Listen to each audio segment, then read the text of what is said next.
আসসালামু আলাইকুম জিয়াসেন বন্ধুরা, সবাই কেমন আছেন? আশা করি অনেক ভালো আছেন। আল্লাহর রহমতে আমি অনেক ভালো আছি। তো আজকে আমরা আলোচনা করব মোবাইলের একটি গুরুত্বপূর্ণ পার্টস কয়েল নিয়ে।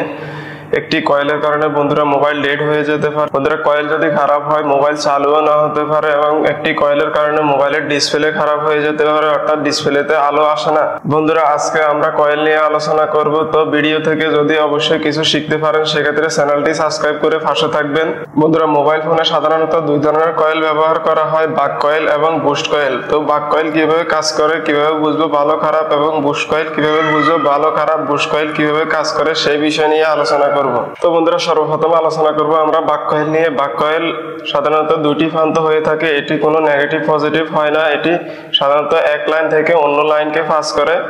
বাক কয়েল সাধারণত দুইটি প্রান্ত থাকে। দুইটি প্রান্তের মধ্যে মাল্টিমিটারের দুই প্রান্ত ধরলে যদি মাল্টিমিটার বিপ দেয় সেক্ষেত্রে বাক কয়েলটি ভালো, যদি বিপ না দেয় সেক্ষেত্রে বাক কয়েলটি খারাপ। তো বন্ধুরা, অনেক ক্ষেত্রে দেখা যায় মোবাইলে যদি লিকেজ থাকে বা পানিতে পড়ে শর্ট হয়ে থাকে সেক্ষেত্রে কয়েলগুলো আমাদের বিপ দিতে পারে, সেক্ষেত্রে 100% ভালো মনে করা যাবে না। বন্ধুরা, বাক কয়েল দেখতে কালো হয় এবং চারকোনা হয়ে থাকে। বন্ধুরা, বাক কয়েল সাধারণত মোটা তার দিয়ে তৈরি করা হয়ে থাকে, অর্থাৎ এক প্রান্ত থেকে ঘুরিয়ে অপর প্রান্তে একটি লাইন বাইর করা হয়। মাঝখানে 2 থেকে 3টা 4টা ফেজ ঘুরানো থাকে। এটা হচ্ছে আমাদের বাক কয়েল। বন্ধুরা, বাক কয়েলের কাজ হচ্ছে ভোল্টেজকে কম করা, অ্যাম্পিয়ারকে হাই করা, অর্থাৎ যেই ধরনের লাইনগুলোতে আমাদের বেশি অ্যাম্পিয়ারের দরকার হয় সেই ধরনের লাইনগুলোতে আমাদের বাক কয়েল ব্যবহার করা হয়। বন্ধুরা, সাধারণত মোবাইল ফোনে পাওয়ার আইসি থেকে বাক ভোল্টেজ প্রদান করে সিপিইউকে, সে বাক ভোল্টেজগুলো প্রদান করে মূলত বাক কয়েল। যেমন বন্ধুরা 2.8 ভোল্ট, 1.8 ভোল্ট অথবা 1.25 ভোল্ট, এই ভোল্টগুলো সাধারণত বাক কয়েলের মাধ্যমে প্রদান করা হয়ে থাকে, অর্থাৎ এক প্রান্ত দিয়ে ইন হয় আর এক প্রান্ত দিয়ে আউট করে থাকে এই বাক কয়েলগুলো। বন্ধুরা, বাক কয়েল মূলত হাই অ্যাম্পিয়ার করার জন্য ব্যবহার করা হয়। বন্ধুরা, ভিডিওতে আমি অনেক কিছু আলোচনা করার চেষ্টা করব। অবশ্যই ভিডিওটি থেকে যদি আপনারা কিছু শিখতে পারেন সেক্ষেত্রে চ্যানেলটি সাবস্ক্রাইব করবেন, এবং কি যদি আপনাদের বুঝতে অসুবিধা হয় ভিডিওটি 2 থেকে 3 বার দেখবেন, সেক্ষেত্রে আপনার কনফিউশন দূর হয়ে যাবে বাক কয়েল এবং বুস্ট কয়েলের কি কাজ। বন্ধুরা, দ্বিতীয় স্টেপে আমরা শিখব বুস্ট কয়েল কিভাবে কাজ করে, কোথায় ব্যবহার করা হয়। বন্ধুরা, বুস্ট কয়েল সাধারণত দুটি প্রান্ত হয়ে থাকে। এটি নেগেটিভ পজিটিভ হয় না। এক প্রান্ত থেকে কয়েল ঘুরিয়ে অপর প্রান্তে আউট করা হয়।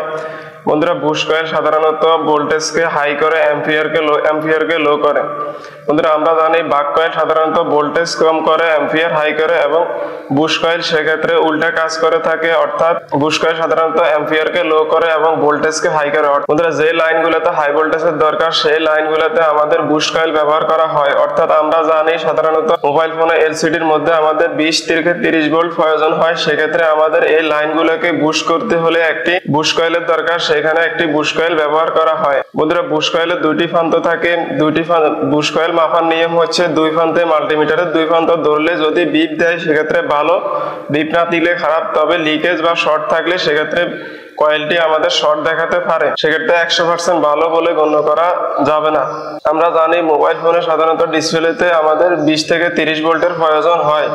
সেক্ষেত্রে এই বুস্ট কয়েলটা কিভাবে ব্যবহার করা হয়, আমাদের লাইটিং সেকশনে এক প্রান্ত থাকে 3.7 ভোল্ট। সেই 3.7 ভোল্টকে বুস্ট করিয়ে 20 থেকে 30 ভোল্ট করে দেওয়া হচ্ছে বুস্ট কয়েলের কাজ। বন্ধুরা, স্ক্রিনে যে সিম্বলটি দেখতে পাচ্ছেন এটি হচ্ছে আমাদের বুস্ট কয়েলের সিম্বল, অর্থাৎ এক প্রান্ত থেকে ঘুরিয়ে অপর প্রান্ত দিয়ে আউট করা হয়েছে। এই চিহ্নটি আপনারা যেই ডায়াগ্রামে দেখবেন অথবা যেখানেই দেখবেন সেখানে মনে করবেন যে আমাদের এটি এখানে কয়েল ব্যবহার করা হয়েছে, অর্থাৎ কোন ধরনের কয়েল ব্যবহার করা হয়েছে, বুস্ট কয়েল নাকি বাক কয়েল, সেটা আপনারা সেকশন অনুযায়ী বিবেচনা করতে পারবেন। বন্ধুরা, বাক কয়েল এবং বুস্ট কয়েলের মধ্যে পার্থক্য বোঝার জন্য আমি আপনাদের সুবিধার্থে স্ক্রিনের মধ্যে দুইটি ফটো দিয়ে দিচ্ছি। একটি হচ্ছে মোটা তার দিয়ে ফেঁসিয়ে একটি কয়েল বানানো হয়েছে এবং অপরটি হচ্ছে অনেকগুলো তার ফেঁসিয়ে একটি কয়েল বানানো হয়েছে। সেক্ষেত্রে মোটা তারকে ঘুরিয়ে যে কয়েলটা বানানো হয়েছে এই সিস্টেমটা ফলো করে আমাদের বানানো হয়েছে বাক কয়েল, এবং চিকন তারের কুণ্ডলী দিয়ে যে সিস্টেমটা বানানো হয়েছে এটি হচ্ছে আমাদের বুস্ট কয়েল। অর্থাৎ বুস্ট কয়েল করার জন্য অনেকগুলো তারের প্রয়োজন হয়, অর্থাৎ একটি লাইনকে বুস্ট করতে হলে অনেক তারের প্রয়োজন হয়। সেক্ষেত্রে অনেকগুলো তার ফেঁসিয়ে একসাথে দুইটি প্রান্ত আউট করে দিয়ে আমাদের বানানো হয়েছে বুস্ট কয়েল। এবং 3-4টা তার দিয়ে একটি কয়েল তৈরি করা হয়েছে। এটি হচ্ছে আমাদের বাক কয়েল। বন্ধুরা, আমি ভিডিওতে কথার চেয়ে কাজে বেশি ফোকাস করি, সেই ক্ষেত্রে যদি আপনারা এই ধরনের ভিডিও আরো পেতে চান আমার চ্যানেলটি সাবস্ক্রাইব করে পাশে থাকবেন। বন্ধুরা, মোবাইল ফোনে কাজ শিখতে হলে আপনার প্রচুর পরিমাণে ধৈর্য থাকা দরকার। যদি এই ধৈর্য আপনার ভিতরে থাকে অবশ্যই আপনি একজন ভালো টেকনিশিয়ান হতে পারবেন এবং ভালো কিছু শিখতে পারেন। বন্ধুরা, ভালো কাজ শিখতে হলে অবশ্যই আপনাকে কাজের দিকে বেশি বেশি ফোকাস করতে হবে এবং বেশি বেশি প্র্যাকটিস করতে হবে। বন্ধুরা, মোবাইল সলিউশন করতে হলে আপনার ভালো হাতের অ্যাক্টিভিটি থাকা দরকার। আপনার হাতের ভালো অ্যাক্টিভিটি থাকে সেক্ষেত্রে আপনি একজন ভালো টেকনিশিয়ান হতে পারবেন। বন্ধুরা, মোবাইল সার্ভিসিং এর জগতে মোবাইল ডেড হয় না এমন কোনো টেকনিশিয়ান নাই। সকল টেকনিশিয়ানের হাতে কম বেশি মোবাইল ডেড হয়। সেক্ষেত্রে আপনি যত বেশি প্র্যাকটিস করবেন, যত বেশি শিখতে থাকবেন, তত আপনার ভয় কাটতে থাকবে। বন্ধুরা, ভালো কাজ শিখতে পারলে অবশ্যই আপনার ভয় কেটে যাবে। সেক্ষেত্রে আমি সাজেস্ট করব আপনি বেশি বেশি প্র্যাকটিস করেন এবং বেশি বেশি শিখতে থাকেন। বন্ধুরা, আজকের ভিডিওটি এই পর্যন্ত। অবশ্যই পরবর্তী ভিডিও দেখার জন্য সুস্থ থাকবেন, ভালো থাকবেন। ধন্যবাদ।